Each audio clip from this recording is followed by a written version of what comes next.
My daughter always said, I want to smash my head to the wall so I don't feel the pain in my head. I don't see how, I can call it mental illness,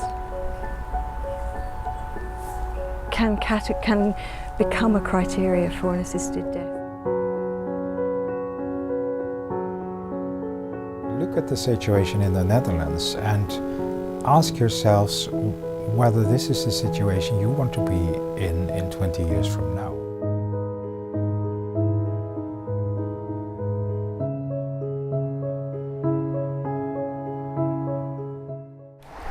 Euthanasia. It is currently at the centre of an important moral debate. Here, at the Royal College of Physicians, they recently announced a neutral stance, dropping their opposition to assisted dying. But it is still illegal to seek euthanasia treatment in the UK, even if you've been diagnosed with a terminal illness. Last year, Noel Conway lost his legal battle over his right to die. The charity, Dignity in Dying, supported Noel's case last year, and they are hoping to change the lives of those like Noel Conway, giving individuals the right to die. So Dignity in Dying is a UK-based campaigning organisation, and we're primarily campaigning for a change in the law that would allow assisted dying as an option for terminally ill, mentally competent adults at the end of life. So it's really about people who are dying and allowing them to die well and also live well in their final months. So internationally, states such as Switzerland, states across Europe and states within America are campaigning for what your organisation would kind of consider pushing the ethical and moral boundaries of what euthanasia should be. So as a campaigning group, what are you specifically not campaigning for? Widening the criteria to include an increasing number of people with other conditions, or elongating the prognosis of people who are eligible. I think there is a danger there. People who aren't necessarily dying but who are suffering in some other way, there is a possibility that they can be helped, whereas dying people, there's nothing you can do. The best we can do is help them to die well. In states like Oregon that have assisted dying, terminally ill people that make an initial request, if a doctor thinks there could be some kind of underlying depression or other psychiatric condition that might cloud their judgment or mean that they lack capacity to make a decision, then they would not be eligible and they would be referred for treatment. And I think that is the answer for people with psychiatric conditions. Treatment is always an option, whereas for dying people it isn't. Ellie put me in contact with Leslie, who took her brother John to Dignitas in Switzerland back in 2008 after a terminal diagnosis of motor neuron disease. Leslie now campaigns alongside Dignity in Dying and would like to see change in the UK law and a discussion around those who are terminally ill. Leslie talked to me about the effects this disease had upon John and why it is important to give individuals like her brother the right to die. A splash of milk each? Yes, please. When I say John said he'd lost the power of speech by this point, he couldn't turn over in bed, he couldn't swallow, couldn't do anything really. And that was such a contrast to the way he'd been before, as a fit, strong, funny, creative man. I could see exactly why the idea of taking control at the end of his life appealed to him.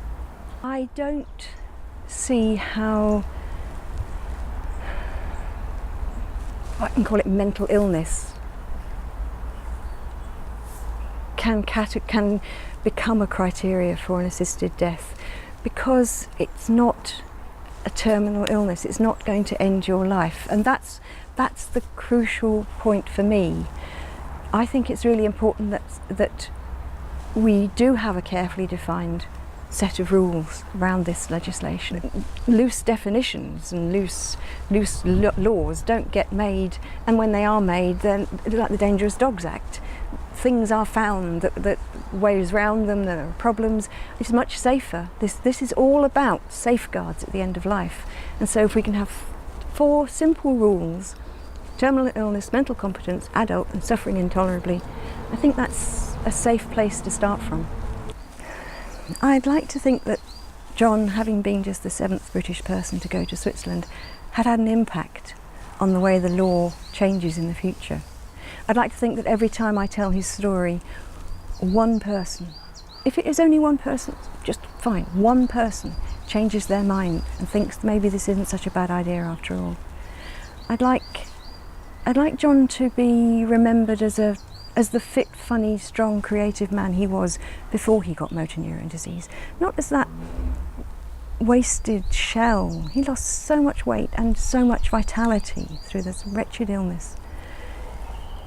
Yeah, I'd like the world to think of him as he was when he was my age. He never got to my age.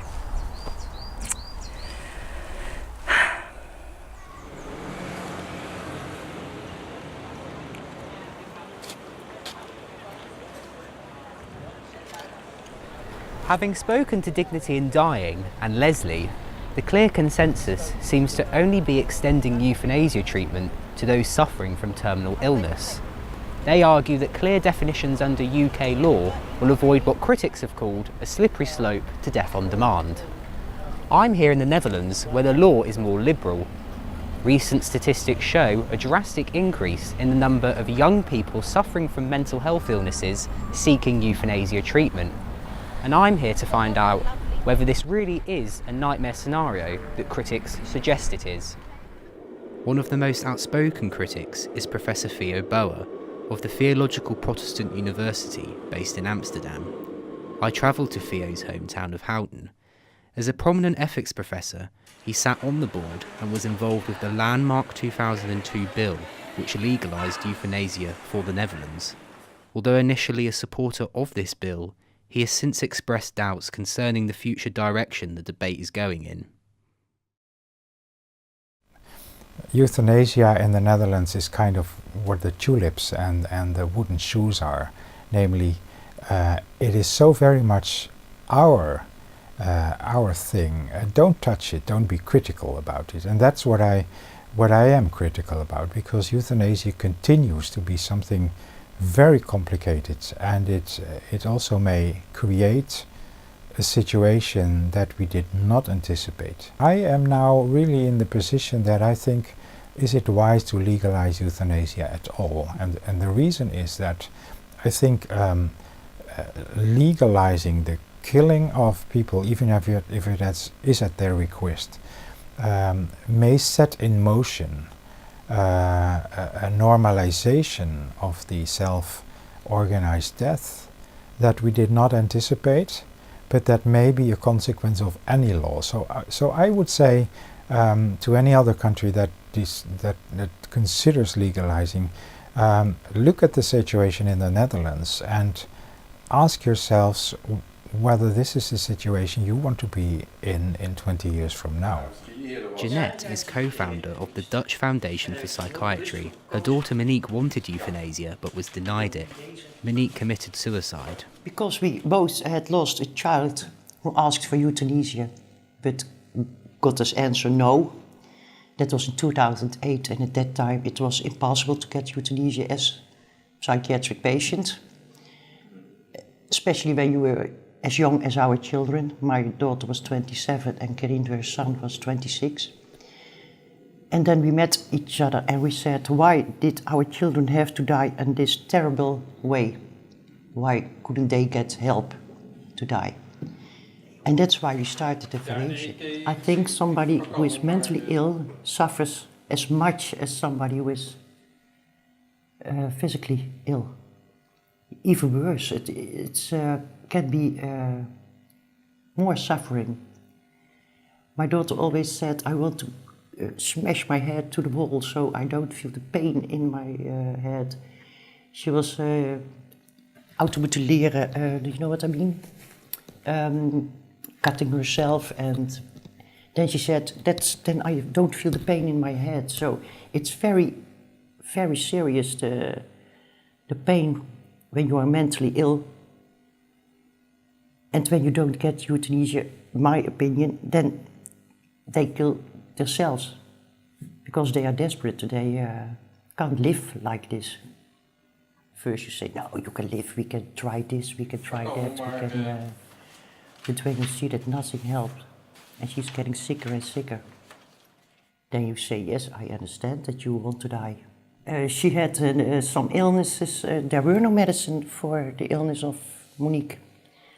And they told her she had to live in the hospital for many, many years.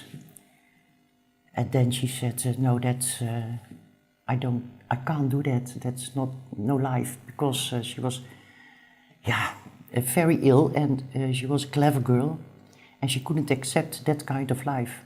But she was a very sweet, intelligent girl, and a beautiful girl, and yes, I want to remember her good days and not the bad. There were more bad days than good days, but we try to remember her as a happy, beautiful Monique, and not the very sad and sick Monique. Johan is a psychiatrist for the foundation and was one of the first in the Netherlands to refer someone for euthanasia treatment based upon mental health reasons.